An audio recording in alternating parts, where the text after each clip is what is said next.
Hi guys, Kim here. We've thrived from drama, Song of Fire and Ice.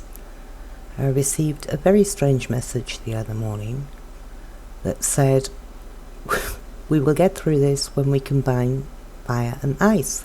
So the way that I perceived it is not as much an external thing as an internal thing, like combining rage and coolness in one foul swoop.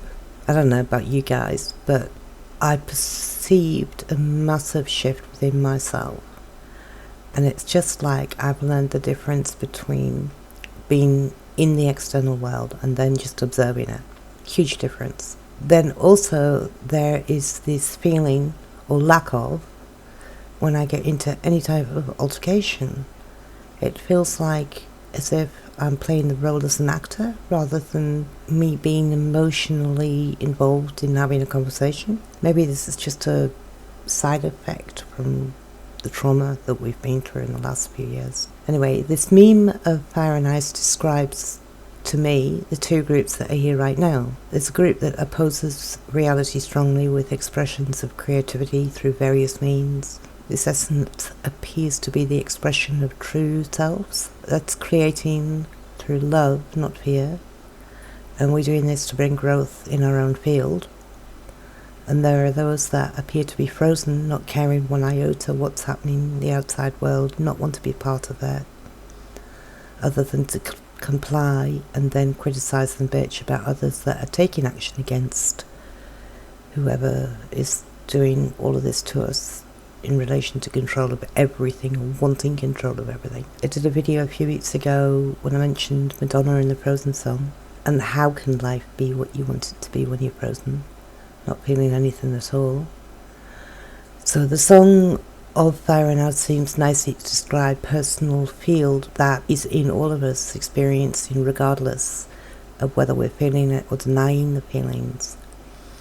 Feels like a game of fire and ice, meaning that it oscillates in energy levels between the two, expressing oneself in an enigmatic way, and then it morphs into the need to retreat and reform the ice side of things. And to me, it also represents the colder side of me that is continuously gaining form within myself with my cold remarks and my cool demeanour, expressing myself as nice queen more than ever before, and not really sharing my insecurities, but instead boldly stepping forward into the next experience. It's also reflected in nature, with all these volcanoes exploding all over the world and the meme winter is coming.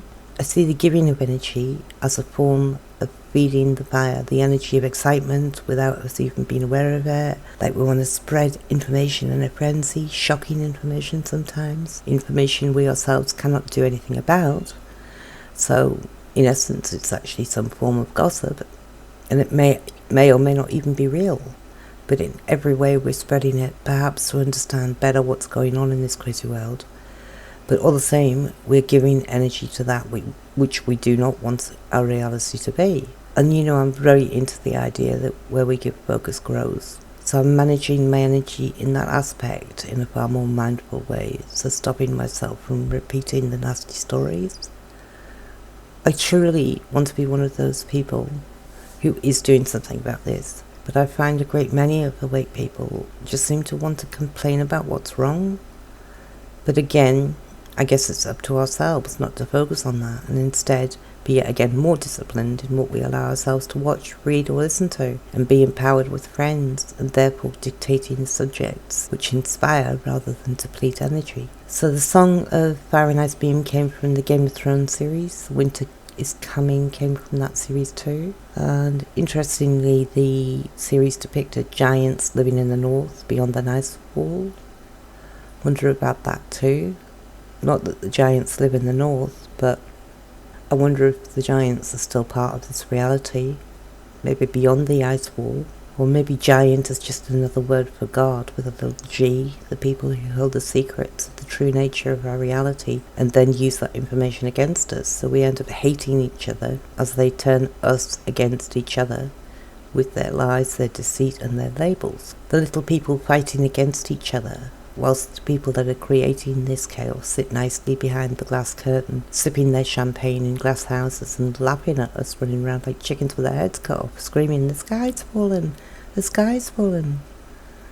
What can we do as a collective to stop this internal fight all the time? Well, the finger pointing and the accusations, that does us no good at all. It seems pointless to go on perpetuating and circulating information for the sake of information, and it seems like a repeat of the same information over and over, and nothing's to be gained from it other than having knowledge of it. I often see how, when this is pointed out in a conversation, then it kills the conversation, and I think it relates to our need for drama. And then if we take the drama out, all we have is endless days of boredom without spice stretching out before us. Does this really have to be the reality we're living in? Or can we create our way through this by essentially giving focus to the meme of where our energy grows?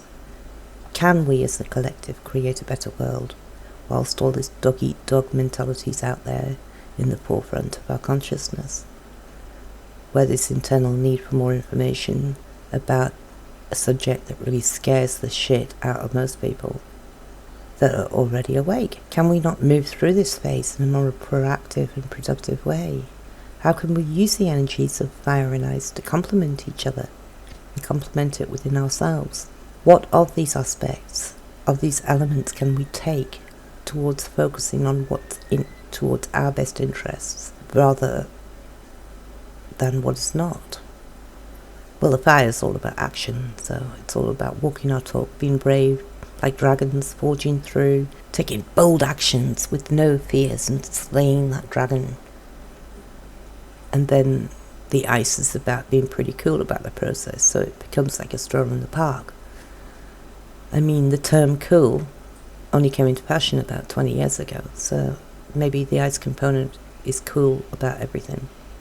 It aligns with the idea that we are exactly where we need to be, perceiving what we need to be perceiving to navigate this realm. So I just wanted to talk about the Osho Zen card deck, tarot deck, because there's a card in it called Isolation, and it says, in our societies, men in particular have been taught not to cry, but to put a brave face on things when they get hurt and not show that they're in real pain. But women can fall into this trap too, and all of us at one time or another might feel that the only way to survive is to close off our feelings and our emotions so we can't be hurt again. If our pain is particularly deep, we might even try to hide it from ourselves. This can make us frozen, rigid, because deep down we know that one small break in the ice will cut free the hurt to start circulating through us again. The rainbow-coloured tears on this person's face holds the key to breaking the isolation. The tears, and only the tears, have the power to melt the ice. It's okay to cry. There is no reason to feel ashamed of your tears. Crying helps us to get over the pain and allows us to be gentle with ourselves, and finally helps us to heal. So in the last couple of months, I've really noticed on a personal level that crying is the only way for me to transcend that fluctuation vibration. So it seems that when I'm in the lower level and I'm feeling all sort of trapped up, that I've got quite a lot of chaos in my realm, and then something comes along to make me cry, and I break through and I'm back up. I would be really curious to know whether or not crying's helping you guys, because I actually spoke to a few men about that lately, and they seem to be crying, and it's great. I know Nigel from the Devil's Program talks openly on his channel about things making him cry, and I find it really refreshing that for a man it's a difficult thing to admit, especially to the public. But this is part of the transition too, to take those old barriers away of being embarrassed by expressing emotion. I grew up in the 60s where it was terribly looked upon when you expressed emotions, and I know that the 60s was known for its freedom in its expressions, but if you could travel back there, the reason that it was known for that was that people simply didn't. That's why it was a movement, that most people swept everything under the carpet and pretended it wasn't happening, and it did their head into the youth of that day. Unfortunately, I was too young to experience the full freedom of it, but it was there for a reason, this freedom of expression. That's enough from me today. Take care, guys. Thanks for listening, and ta-ta.